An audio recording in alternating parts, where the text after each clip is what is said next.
Welcome to AI to the Sky podcast, where global AI leaders take off. Hosted by Joseph Vale. This episode is powered by Rocket AI. WhatsApp bans costing you sales. Rocket AI automates messaging legally with AI. Your competition's already using it. RocketAI.lat. Jason, welcome to AI to the Sky. Thank you for having me. I appreciate you having me on your show. No, it's a pleasure. So before we gig out, maybe you can confess your guilty pleasure tech, a useless gadget you love, an old Tamagotchi, a fancy coffee robot. I don't know what you have over there. Well, I definitely am a fan of tech. Always have been. Anything that makes the job easier, anything that makes life easier, I'm definitely a fan of.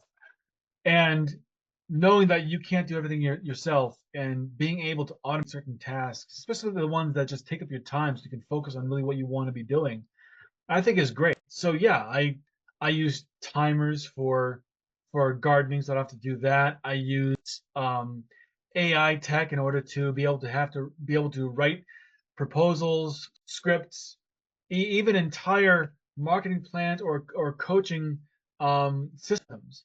I've been known to write those just because I want to be able to get to the doing rather than to the. In fact, the book that I wrote, The Leading Man, a practical guide for men to lead with strength and vision, was actually partly written by AI, and Oh, really? yes, and I used it to build the initial framework, and then I used my expertise to really fill in the things that I needed to know, so that it could spit out the right what I was expecting. I'm a very precise person, and this Uh-huh. is why I love AI, because I thrive on things being right, on things being precise. If it's not precise, I have a problem with that.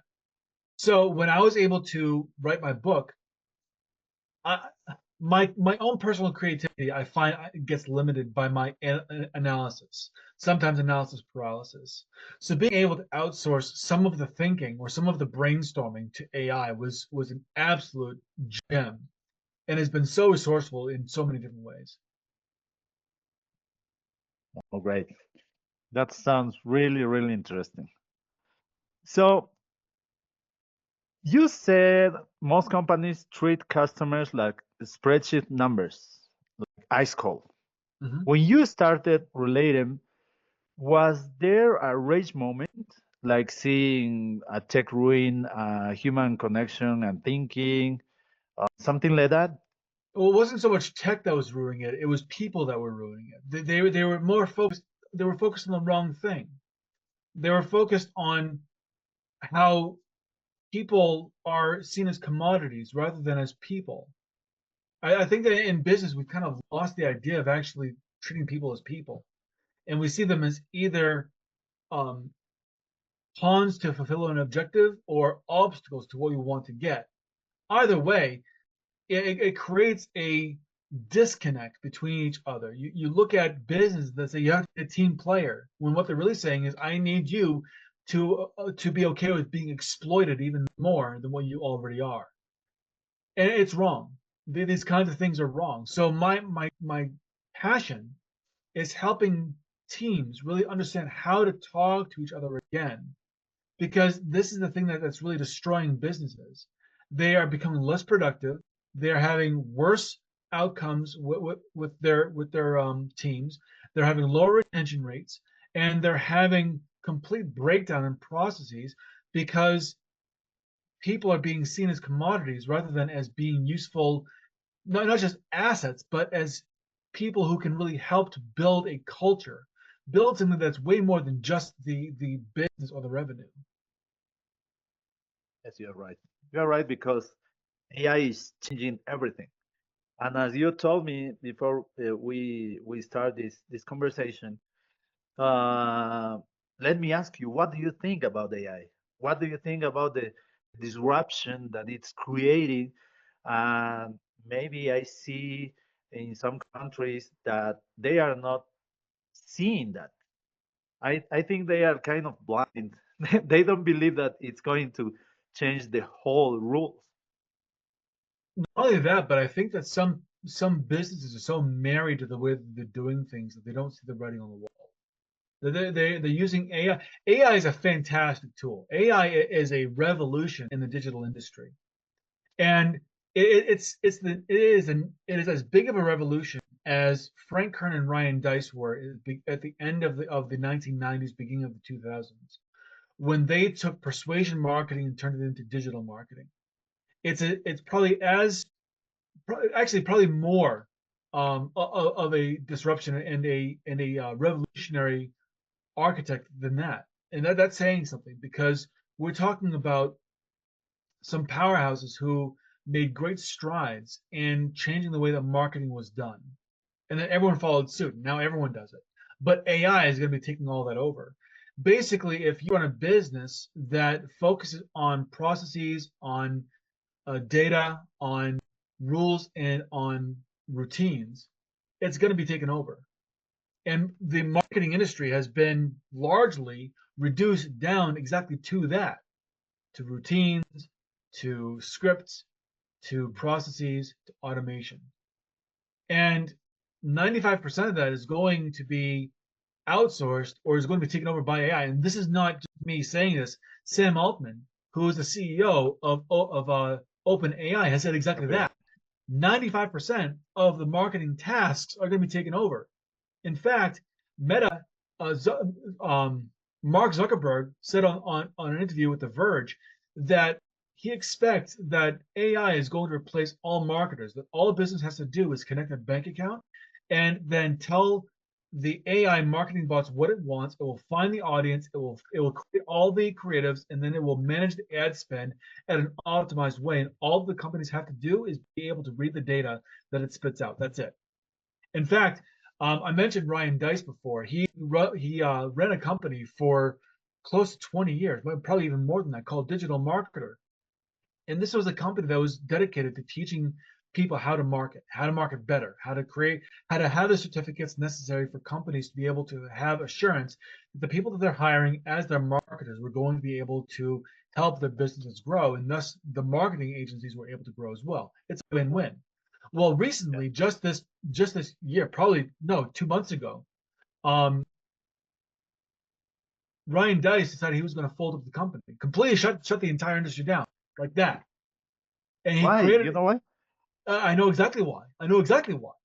Because he was creating a new program called Leads AI Squared Accelerator.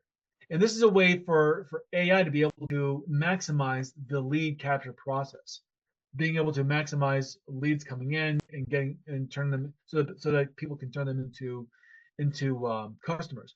But the reason why he did that, the reason why he folded up digital marketers, because there was no longer a need to create more marketers. AI is going to be doing that for Meta. And this is, people don't understand how huge this is. Meta is just the first one.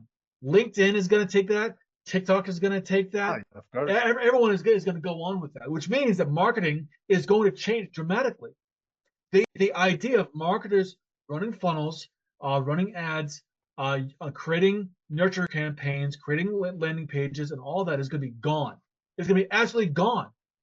No one's going to be doing that anymore because AI is going to be doing that for them.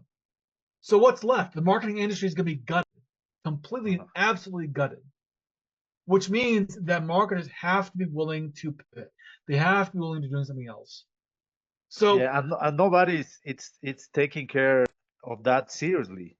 Yet. But I have a question. Yeah. I have weeks ago I was talking with I don't know if you know David Fradden, an ex Apple. It was a partner with Steve Jobs. Okay. And he was telling us that Meta was feeding their AI, but by Facebook's posts. I don't know what you think about that, because all of the information it's not going to be so trustful, right? Or what do you think? Well, I think that this is genius. Basically, if Really? anyone's going to do that, Meta is primed to, because they are the biggest social media conglomerate. More on the word social media in just a moment. But having all this aggregated data that Facebook has at its disposal, it makes sense it would use all of that to feed to its AI and say, here's all the data you need to know about every single person that uses LinkedIn in the entire world. I'm sorry, that uses Facebook in the entire world. In the entire world, Facebook, Instagram, WhatsApp, all of them. Here's all the data. Learn.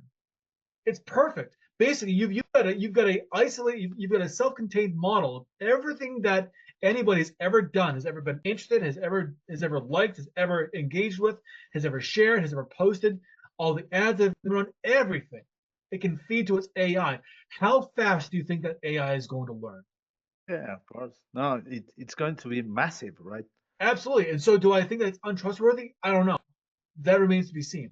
But if it's being given all of this data, AI has an upper limit of what it can evolve to. That much is known. There are two physicists that talk about, and these are quantum physicists that talk about the upper limits of AI. One of them, his name is Federico Fagin. He was the creator of the very first microprocessor, so he knows computers.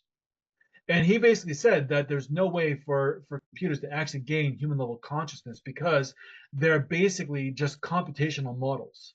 And a computational model can never jump the gap to becoming a self-learning model or a self-aware model. It's not possible. So there's always going to be that limit. But within that limit, you've got the ability to have all this data in one place that it can be accessed by a learning model that can provide computational awareness way faster than a human can. Way faster. Yeah. It can do the job faster. It can do it better. It can make it almost perfect. In fact, that's something that Altman also said, that it's going to be able to run computational models against organic and synthetic audiences in order to create near perfect results, whether it be for campaigns, pictures, text, what have you.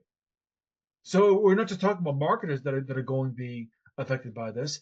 Anyone who does any kind of creative is going to be at risk of being taken over by AI if they rely on computational models in order to, or algorithms or things that are repeatable by design.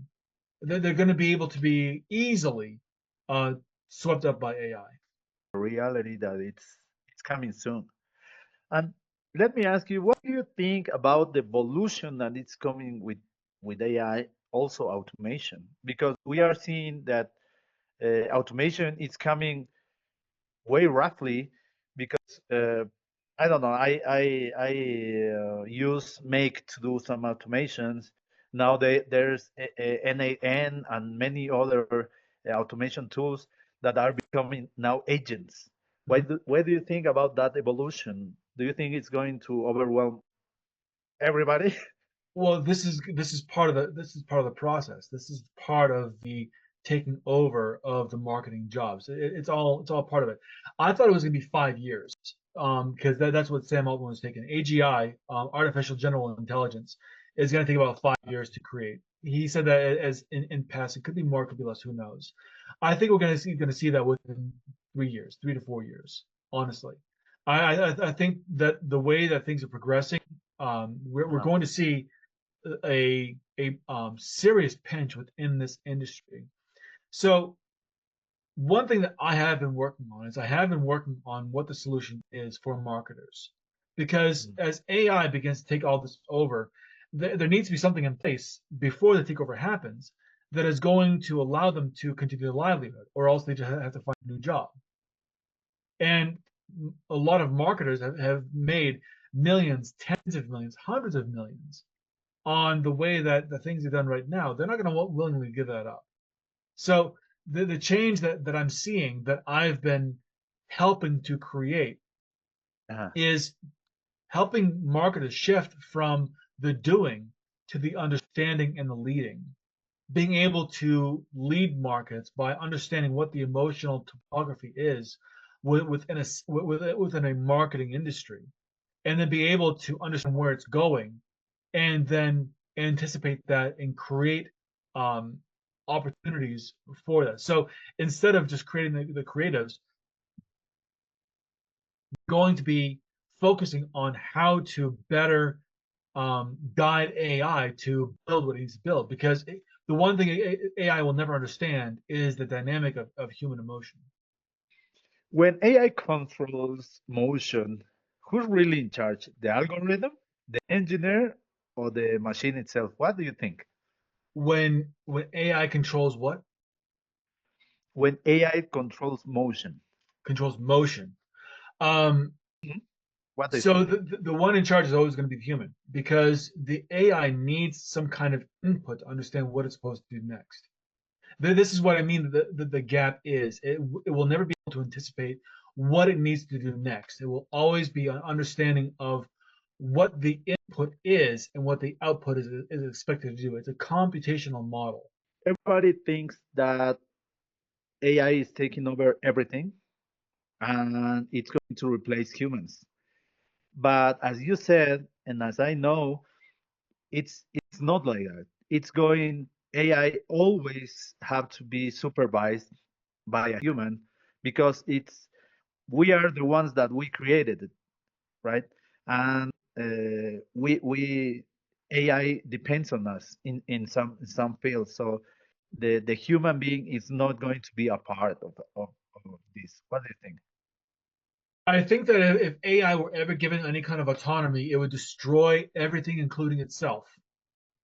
I think it would be a resource seeking Mhm. system, and once resources were depleted, it would run itself dry. And there are some who say, well, what about the universe? Being able to find other planets. The universe is an anti-artificial system. And the laws of thermodynamics prove this. Entropy is the biggest factor of all things. And entropy is defined as the state and rate of decay of any system. And as AI tries, I use the word AI very loosely because we actually don't have an artificial intelligence model. We have a virtual intelligence model. It synthesizes intelligence, it imitates intelligence, but it is not in itself intelligent. So if we actually did have a true artificial intelligence, yes, it would destroy humanity. It would destroy the planet as well because all it would care about is resources. And then in doing so, it would destroy itself because there would be a conflict between its self-preservation and its need for resources. And the universe does not supply enough time for AI to be able to discover what it needs to in the time it needs before energy runs out. The biggest factor, the biggest thing that everything is subject to, even artificial intelligence, is time. And so this is why I firmly believe that we will never see a computational model that gains sentience. First of all, it's impossible because you talk about from computational to dynamic quantum thinking. And even the best the quantum computers, they're called quantum just because of the way because it sounds cool and because they're fast, but they're still computational systems.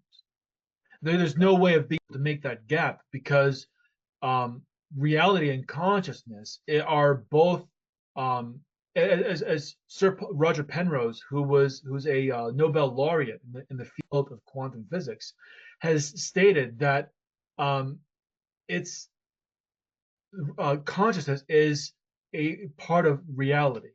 It's part of the quantum field, and so you can't make a jump of computational to true quantum understanding. You either have it or you don't. Jason, can you tell us about Relatem? Why Relatem and what it is? Well, it started with really my understanding of behavior. I've been studying behavior since I was 8 years old, whether I knew it or not. And started off as this goofy kid who wanted to learn how to really learn how to interact with people and make friends. And in doing so, I learned how to imitate people and then understand why the imitation was so important. And in doing so, be able to create a model of influencing behavior. And the more I studied it, the more I realized that this applies to relationships. It also applies to careers, and it applies to something that I've loved since I was 20 years old, which is leadership. And when I got out of the army about 15 years ago now, 10 years ago now, Okay. it it my my burning desire was really to understand what good leadership looks like. So I spent a good 3 to 4 years of really understanding the best roles in leadership, and then understanding how connection and leadership are absolutely intertwined. The greatest leaders create systems of understanding and connection, being able to connect with their teams in order to help them thrive, support them where necessary so the job gets done. What Robert Greenleaf would call a servant leadership. And through being able to lead better, you're able to connect better, and you're able to feel more at peace and at purpose with your own life. So leadership really is an important thing. So with Relatem, I saw that there's an increasing disconnect in businesses, especially within their teams, of silos being created. So information that's kept within certain departments of a company. Also, Mhm. a lack of real support in order to create what's known as decentralized leadership, the ability to have a team within a company do what it's supposed to do without oversight of micromanagement. And oversight and micromanagement can sometimes kill the inspiration or the creativity or the effectiveness of a team. So understanding how to allow it to be effective the way it's supposed to be without always having to say, "What you doing? How are things going? Give me a status report," or stupid shit like that. Being able to just allow the team to do what it's supposed to do, and trust that they're going to get the job done. It requires three things. First of all, a standardized operating procedure of how things are going to run. Second, it needs the right talent in the right place. And third, it needs a team that gives a crap about what's supposed to get done and loving what they do. All three of those things are in place, and those are teachable. Those skills are really teachable, and that's what Relatum does. It really helps companies teach those skills and help them utilize those what are known as soft skills, but really are required skills for running business effectively. Gives them the ability to use those in order to build strong teams that love what they do, which reduces turnover and increases productivity. I don't know if I can ask you, how old are you? And where are you 45. from? I'm 45. I'm from Massachusetts. I live in Canada right Oh, now. I live in Alberta, Canada.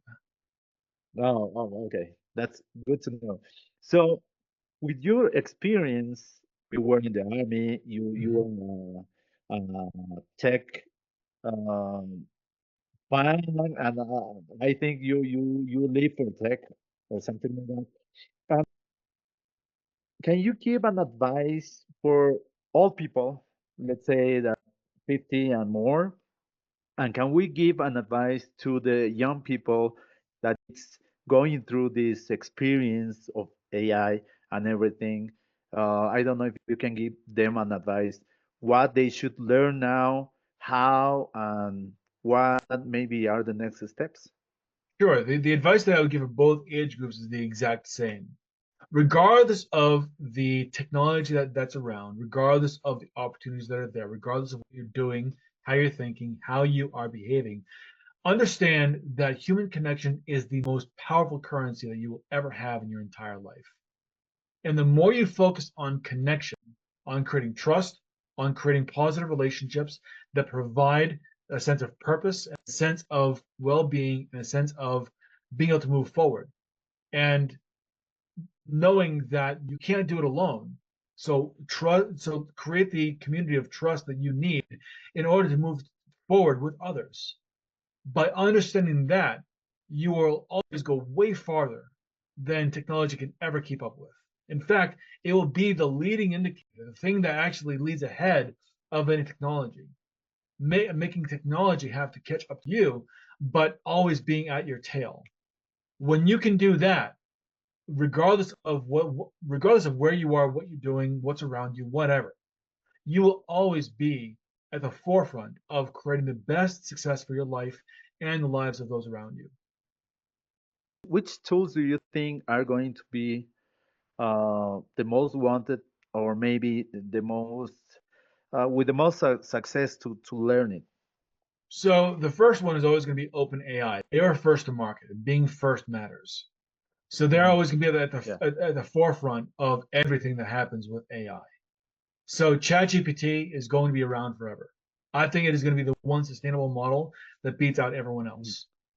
And they're going to be the thing that integrates with everything else. Yeah. So that's going to be the first one that you really want to become very familiar with. The second one is going to be anything that helps you create chatbots, anything that helps you create any kind of automations that for calendars, for posts, for Funnels and everything. exactly all your funnels, everything that has to do with marketing. Be familiar with that. There's plenty of them. There's Sintra. There's other companies like that that create these kinds that have created these kinds of bots that you can really learn that are going to help out a great deal. And the next one, really pay attention to what Meta is doing and embrace the changes that they are making because they're going to stay.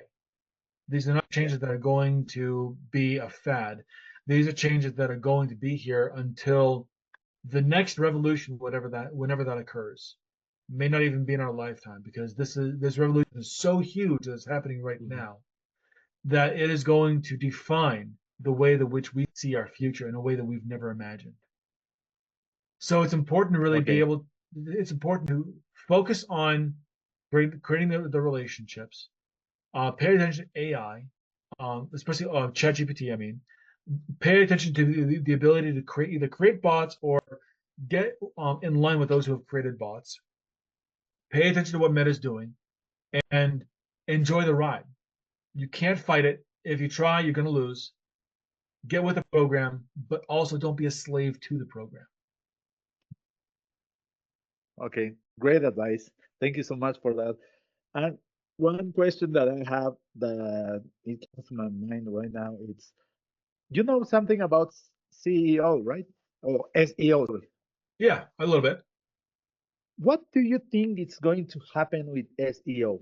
Because it's not going to go through Google anymore. It's evolving. Um, yes and no. So there's always going to be a place for Google because it's a Google is more than just a search engine page. It is so much more Mm. than that. Yes, there are things that are evolving, but Google's also evolving their own AI tech with Gemini, and they are evolving the way that that Google itself uh, uses their own tech. In fact, I think you'll find in the next 5 years, the companies like Um, Go High Level and ClickFunnels and things like that are going to become obsolete because Google will be able to do exactly all of that for a less price because of AI. So uh, you'll see that there's going to be a big change there as well. Um, as far as SEO, I think it's going to become something that's not done by people. I think it's going to be something that's automatically created through AI. But is it going to use Google as a basically a web spider to be able to connect different pages and do backlinks? Absolutely. I don't know if Google's going anywhere. If there's any kind of competition between Meta and Google, Meta has a work cut up for them because Google's been around yeah. forever. They've got the two most popular search engines, which is Google and YouTube, and I don't see how that's going to change anytime soon. So, please, if you can give us your social media or persons that wants to follow your criteria, your way of thinking, and your work. You can reach me on Facebook through jason.en.matthews. So it's jason.ian.mattthews. And you can find me on Facebook. You can find me on Instagram. I think that my name is different on Instagram. I don't do Instagram too much. Or you can find me on Okay. LinkedIn. If you go to LinkedIn and type in Relatem, you'll find me. Okay. Okay. Thank you so much, Jason, for your time and for your knowledge. It was really, really nurturing for all the people that follow the channel. And well, thank you once more. And thanks for the information that you gave us. Well, thank you for having me on. This was a real pleasure. AI is evolving. Are you? Subscribe now or get left behind. AI to the Sky podcast.